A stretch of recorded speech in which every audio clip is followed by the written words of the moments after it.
Hiring managers decide fast. Does your CV grab attention instantly? How do you ensure it stands out? Hello everyone, welcome to Care Pointers. My name is Nesdorio Vicho Presenter. In today's video, I'll show you how to write a standard CV in UK format that will help you land your dream job. I'll use a nursing CV to illustrate this. If this sounds like what you've been looking for, stick with me till the end to get all the details.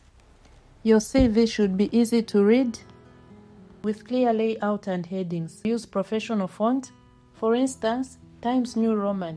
Keep it concise, up to 1 to 2 pages. Also include a strong personal statement highlighting your key skills and experience. Tailor your CV to the job by matching keywords for the job description and person specification. Instead of listing responsibilities, highlight your accomplishments. When it comes to skills, you should include both soft skills and hard skills. For example, in nursing, soft skills can include leadership and decision-making, delegation, and hard skills can include medication administration, wound care, and dressings. Proofread your CV to avoid spellings and grammar mistakes. Before I start, I will share details that should not be included in your CV. In your personal information, it is not necessary to include your age, marital status, religion, physical address, or photo. This is to avoid the risk of attracting bias even if it's not intentional. You should also avoid including work experience that is irrelevant. In essence, this means including work experience that does not align with the job description.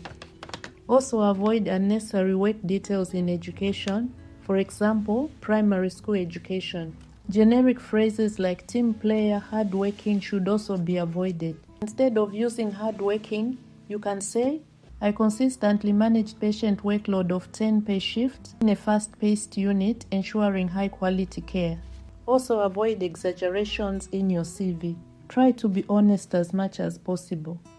To structure the CV effectively, I have divided it into 9 key sections. The first section is personal information. In the personal information, you should write your full name, which should be your first name and your surname, your location, which can be your town, city, or state, your professional email address, and a telephone number. You should also include a country code if you're applying from outside of the UK. For example, if you're applying from Zambia, you can write +260 and include the rest of the numbers. The next section is professional summary. This is a powerful summary highlighting your experience, skills, and career goals. It should be concise and up to about 100 words.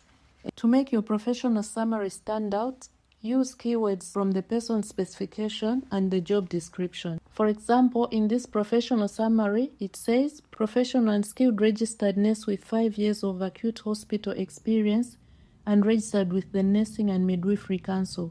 Passionate about elderly care and mentoring student nurses. I bring strong clinical expertise in medicine administration and safeguarding and end-of-life and holistic care. So as you can see, the nurse has read the job description and the person specification, and she has highlighted all the keywords specific to this job. This particular job is in an elderly care ward, and this nurse read the person specification and the job description, and she ensured that she has included all the keywords required for that particular job. For example, medication administration, safeguarding, end-of-life care, and holistic care. And as you can see, this professional summary is very concise and up to the point. The next section is education and professional qualifications. You should write your qualification, the name of the university or college, and the period you studied. Here it says Bachelor of Science in Adult Nursing, University of East Anglia, July 2015 to July 2018. The next section is work experience. So for work experience, you should start with the most recent. You should write your position, the name of the organization, and the dates of employment. List all your key duties and responsibilities. Use bullet points. Also use keywords from the person specification and job description, ensuring they are ATS friendly. As you can see, the nurse has read the job description and the person specification, and she has picked out all the keywords that are required for this particular job. For example, in the person specification, it said they wanted a nurse with experience working with multidisciplinary teams and someone who has done mentorship training for nurses. The nurse has written, collaborated with GPs, physiotherapists, occupational therapists, and social workers, supervised and mentored junior nurses and care assistants. In the job description, one of the things that is listed is they want a nurse who can administer medication, provide wound care, and someone with experience in end-of-life and palliative care. So as you can see, this is what the nurse has written. Administered medication, pain management in palliative and end-of-life care, provided wound care, pressure ulcer prevention, and catheter management. So as you can see, the nurse has used all the relevant keywords, and this gives this CV a high chance of being filtered by the applicant tracking system. You can continue to list your next employer, ensuring that your experience is relevant to the job you're applying for. The next section is key skills. You should list all the skills that are relevant to the job you're applying for. And as already mentioned, ensure you use keywords from the person specification and the job description. As you can see, in the key skills, the nurse has listed all the skills relevant to working in the care of the elderly ward, which are medication administration, wound care, male and female catheterization, manual handling and mobility, and so on. The next section is professional development and training.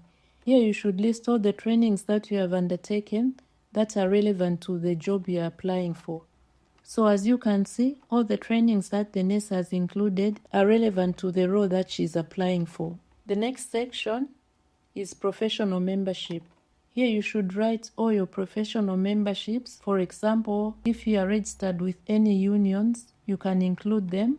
As you can see, the nurse has written Nursing and Midwifery Council, including the Nursing and Midwifery registration number. Then the next section is additional information. In additional information, you can include information like your achievements, if you've done any voluntary work, your hobbies, or any information that is relevant to this job. The last section is references. Here you can write references available upon request. This means after you've been shortlisted, your employers will contact you to ask for references. However, there are instances where employers may want you to include references in your CV. So in this case, it is important to get permission from your referees before listing them in your CV. I hope this video was helpful, and thank you for staying with me to the end. So please like, subscribe, and turn on your notification so you don't miss out on upcoming updates, and comment below. And if you have any questions, Nesdori is ready to help. I'll see you in my next video. Bye for now.